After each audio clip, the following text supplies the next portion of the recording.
What's going on, guys? Noah with Madison Angling, and I know I haven't been here for a while. There's some good reasons for that, though. I'm a dad. I know I've mentioned that in a couple other more, I guess, sort of recent videos, but I have a kid now, so a lot of my free time is spent being dad, on top of working, guiding full time. The video stuff is just something I do for fun on the side so I can share stuff with all of you guys, and hopefully some of it's helpful. The other thing that I've been working on, and it's taken a number of years to actually accumulate what I needed to be able to do this, is this right here. So those of you who know what this is, you know what it takes to make this happen. For the rest of you, this is an MMC, or a Merchant Mariner Credential. This is my captain's license from the Coast Guard. And I'm going to tell you guys a little bit about the process that I went through to make this happen. And for those of you that are maybe interested in getting your captain's license, kind of what it took to make this happen. So it's not easy. It takes a lot of time. It's a lot of studying, and trying to do this, especially do the coursework part of this when you have a newborn, was kind of an insane thing to do, but we did it. So I'm going to give you guys kind of the rundown on what it took to get this thing. And for those of you who are not familiar, you need a captain's license, which is issued by the U.S. Coast Guard and the Department of Homeland Security to operate on federally controlled water. So that includes the ocean, western rivers, so here in the Midwest, the Mississippi River being one of them, and also the Great Lakes. So obviously I brought you guys along to do some salmon fishing and some walleye fishing and stuff on Lake Michigan. Those are all days, and there's so many more that I didn't film, but those are all days that count towards the number of days total required to get your Great Lakes and near coastal endorsement for your captain's license. So anyway, let's dive into this thing. It's just kind of this stupid little book, but there's a tremendous amount of time and effort and a decent amount of money that went into getting this thing. So like I just mentioned, this allows you to operate on federally controlled water. More specifically, you're able to take paying customers on federally controlled water. Now, anybody can just go fishing on Lake Michigan, Lake Erie, the Mississippi River, obviously. But to be able to take paying customers and receive any kind of payment for transporting people on that body of water, you have to have an MMC. Now, there's different levels of an MMC. The one that I have, and probably the most common, is the OUPV, which is the Operator of Uninspected Passenger Vessels. Say that 3 times fast. More commonly known as a 6-pack, which basically boils down to I am allowed to take up to 6 paying customers with me at a time. So charter boats, your walleye charters and all that stuff. Typically, most of those guys have an OUPV or 6-pack. Now, as you go up from there, you can get your master's license, and there's a couple different levels of a master's license, but essentially you're operating an inspected vessel, so the Coast Guard does checks and makes sure everything's working properly, and that basically allows you to take as many paying customers as your vessel will safely allow. So cruise ships, big charter boats, the offshore boats and stuff like that, those guys have their master's license. And a lot of that boils down to experience and time on the water, specifically time spent offshore on big water. So a lot of the people that have their master's license are people who operate just on the Great Lakes or just on the ocean. And it's difficult to get. So if you meet someone that has their master's license, shake their hand, because that was a hard thing to do. So I have my OUPV, my 6-pack, so I can take up to 6 people with me. And what that does for my business is it lets me go anywhere I want to now. I can go to the Mississippi, I can go up to Lake Superior, Lake Michigan, which is where I really want to take you guys, to go do trout and salmon, or muskies and walleyes up on Green Bay, all that fun stuff, smallmouth up in Green Bay, all this really fun stuff that I wasn't able to take people to do before, now I can, which is pretty cool. So how did I do it? There's a couple different ways you can go about getting your captain's license. One of the more common ones, at least the last few years now, especially with the way the world was with COVID, was doing it online. And there's a few different companies that provide that service. The one that I went with was Mariner's Learning System. And I got all this literature and all these books and stuff. And you need to know a lot of this, pretty much all of it, really. And you can also do it in person as well, but finding the in-person courses is a little more difficult. They're fairly limited, and it does seem like they fill up really quick. So if you have a limited amount of time, because you do need to commit, however many consecutive days or weekends to these classes, if you're like me and you just can't commit that much time to it, doing it online is probably the way to go.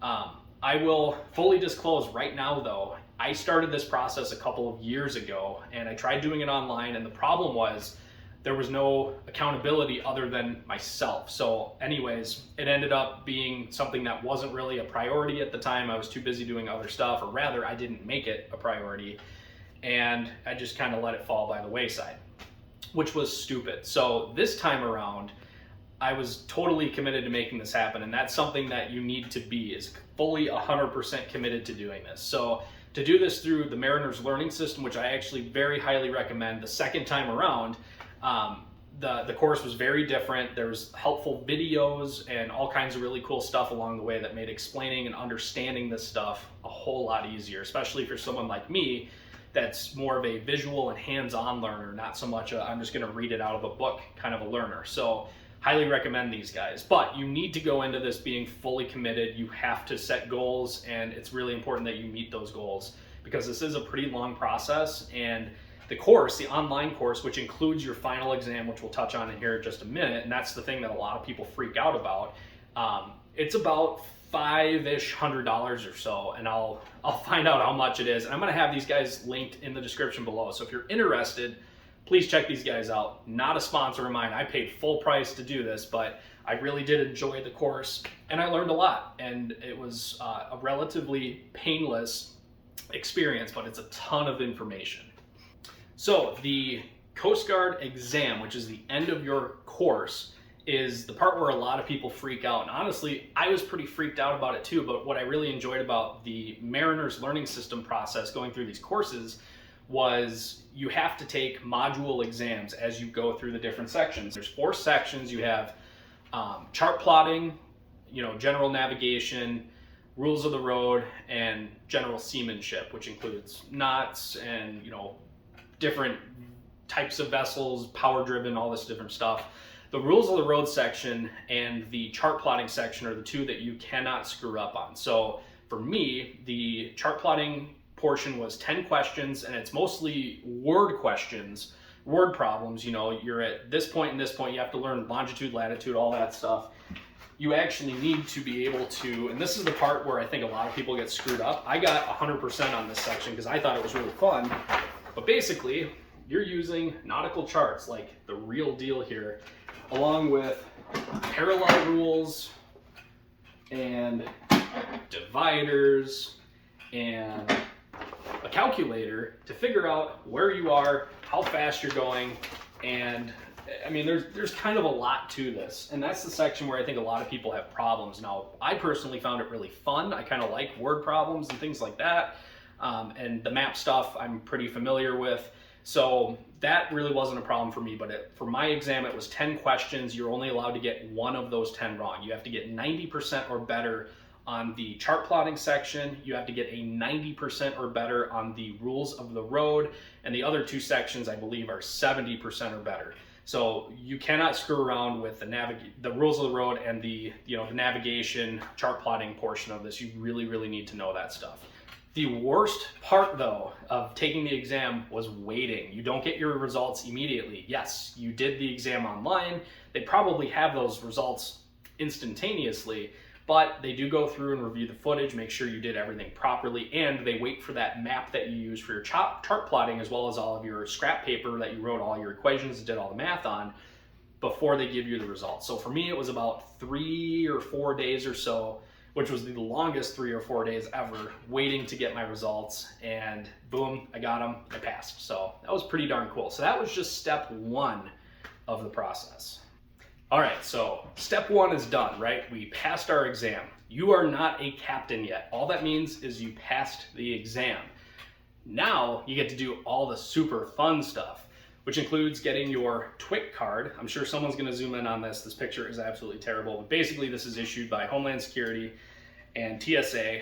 Some people get this so they can get through airports a little faster. You also need this as a captain because you might be going from one place to another, country-wise, right?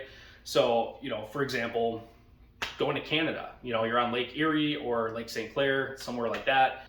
You might be going from one country to another. So to be able to be transporting people, you gotta have a twit card. It's also a way for the government to do a very thorough background check on you to make sure you haven't done anything stupid, particularly driving offenses, violent crimes, things like that, which could potentially prevent you from getting your captain's license, especially if you don't disclose any of that stuff. And that there's a whole form to do that. So I did this right away, got my twit card. There's actually a lot of places you can do this. I did this at, I think it was Office Depot, over in Monona, here just, in Madison. It was pretty quick and easy. Got my time scheduled, went in, took care of this. So that was actually a big part of it, and it's kind of a big hang up for a lot of people because you got to get your twit card before you submit all your other paperwork. So another thing I had to do was fill out all the paperwork. One of the things I had to do was a C-service form, and it's actually more complicated than you might think. So essentially, depending on what you're trying to accomplish as far as your license goes, you have to have accrued a certain number of days on the water. Now, a day is basically 4 hours spent on your vessel, piloting your vessel. And you cannot have more than one day in a calendar day. So if you went out 2 or 3 times in one day, let's say I had 2 or 3 guide trips in a day, that only counts as one day, one calendar day on the water. So to get your OUPV, you need to have a certain number of days, and to get your near coastal and Great Lakes endorsement, so to be able to do saltwater in the Great Lakes, you have to have another number of those days recorded spent on those bodies of water. Now, not like a specific body of water. Let's say I wanted to guide on Lake Erie. I don't have to go to Lake Erie to accumulate those days. I can do that on Lake Michigan, so on and so forth. It's pretty universal. Once you've done it one place, it counts for all of them. So that's a big hang up for a lot of people, is accumulating these days and obviously being able to prove that you spent those days on the water. Now, guiding, it allows me to very easily record that. I have all the days that I guided on my calendar, all the days that I filmed I have in my calendar, so it was really easy for me to go back and actually accurately log the number of days I have. Now, you are going on the honor system with this. There's obviously no way you could legitimately prove, unless you were in the service and you were deployed on a boat and you operated a boat, or worked on a boat, there's no way for you to really prove that, right? Other than taking you at your word. So this is something you need to be very careful with, though, okay? Because one of the most common mistakes is people record too many days in a calendar month.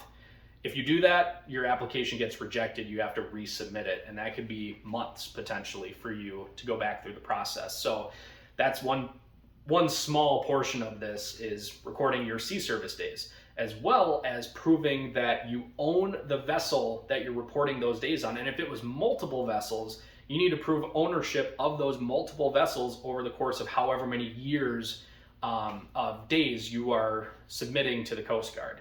So for me, this was over the course of 2 boats that I submitted my sea service days. So I had to find proof of ownership of my previous boat, my Red Tuffy. So I actually got a hold of the guy I sold it to, had him send me a copy of the title with my name on it, so I could submit that to the Coast Guard, so I had proof that I owned the vessel. Or if you didn't own the vessel, the owner of that vessel needs to endorse your sea service days as, basically saying, yes, so-and-so, or you rather, used my vessel on these days. So I'm the one who owns it, this person operated it, and I'm gonna verify that it's mine and they did use it on those days. So there's a couple different ways you can do that. And again, keep in mind, this is just one part of this process. So some of the other parts include getting a physical, a DOT 5-panel drug test. You can't go get a rapid drug test, and that's something that I ran into. I went to Concentra, which are all over the United States, kind of a universal physical drug testing site. And unfortunately, my drug test didn't get screwed up, but it almost did, because I asked specifically, I need a DOT 5-panel drug test. The person behind the counter took that as whatever, you just need a drug test. And when I went back to go do the drug test, I verified with the person that was administering it that this is the right test. it wasn't. So make sure you ask and make sure it is a DOT 5-panel drug test. You also need a DOT physical. The forms to do that are available on the Coast Guard website. You just take it in to either your primary care provider, or you could go to a DOT specific site. There's places that specialize in DOT physicals. All right, so you made it through all your paperwork, it's all done. What do you do next? You submit it to the Coast Guard, which is terrifying because if you screw it up, they could kick your application out and it could potentially be a couple months for you to get back to where you were. So there's a couple different ways you can do that. Either A, you just go for it. You feel confident in the way that you have everything set up. There's a lot of great resources on the internet, including YouTube, explaining the process and everything you need to have. B, you did this in person and the instructor for your course is helping you submit the paperwork, which they often do. Or C, you pay a service to submit it for you, which is what I ended up doing because I didn't want to screw anything up and I didn't have an in-person instructor. And I did ask Mariners if they provided a service to do that. They don't at this time. So I looked into another service, which I ended up going with MMCs, and I'm going to have them linked in the description below. Again, I paid full price, not sponsored, no discount. I paid full price for this. Basically, they will take all of your information. You basically make your own, C-service form on their website. They fill it out. You upload all your documents, proof of ownership of your vessel, your certificate for passing your course and your exam, first aid CPR certification. You have to upload that. That has to be valid. There's all kinds of little things you have to do. But basically, they build a perfect application to submit to the Coast Guard, and they only charge you about $150. So total, it's about $300. You're going to be sending, $150 to the Coast Guard. That's just their filing fees and what it takes to, get your credential and everything.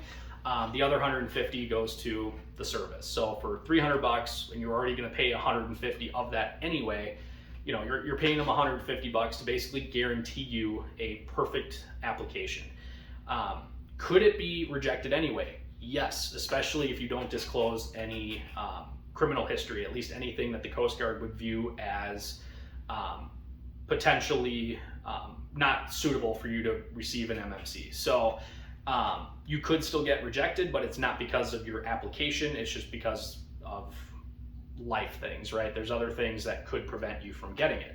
So the other nice part is you have somebody going to bat for you. If it does get booted or there is a hang up, they will go back, review everything, and they will deal with the Coast Guard instead of you dealing with the Coast Guard directly, which is pretty cool. So they also gave me a tracker to kind of see where everything was at in the process, which was super cool and really convenient.